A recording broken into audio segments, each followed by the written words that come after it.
76 republic day సందర్భంగా దేశ ప్రజలకందరికీ కూడా శుభాకాంక్షలు. ఈరోజు మన డాక్టర్ అంబేద్కర్ బాబా గారు రాజ్యాంగం రచించి అమల్లోకి ఇంప్లిమెంట్ తీసుకొచ్చిన రోజు కాబట్టి అందరం ఆ రోజు బాబా సాహెబ్ అంబేద్కర్ గారు రచించినందుకు మనం అందరం కూడా కులమత భేదాలు లేకుండా అన్ని కులాలకు న్యాయం జరిగేటట్టుగా రచించిన రాజ్యాంగం ప్రకారం మనం అందరం నడుచుకుంటున్నాం. కాబట్టి ఈరోజు భారతదేశం ఇంత పెద్ద దేశమైంది. 140 కోట్ల ప్రజలతోటి పెద్ద ఎత్తున నడుస్తుంది ఈ రాజ్యం.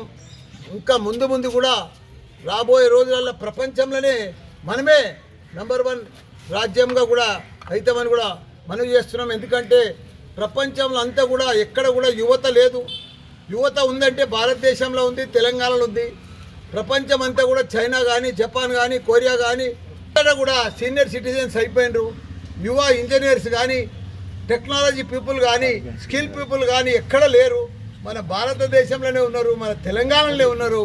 మనం ఆ యువతను మంచిగా చేసుకుంటే ప్రపంచంలో యువ ఇంజనీర్ల షార్టేజ్ అంతా కూడా మనం తెలంగాణనే భర్తీ చేయగలుగుతాం. మన తన మంచి యువకులు ఉన్నారు, మంచి స్కిల్ ఉన్నది, మంచి టెక్నాలజీ ఉంది. వాళ్ళకు కొద్దిగా నేర్పిస్తే ప్రపంచంలోనే మనం లీడ్ చేయగలుగుతాము. అందరికి కూడా ధన్యవాదాలు. రిపబ్లిక్ డే సందర్భంగా అందరికి కూడా శుభాకాంక్షలు.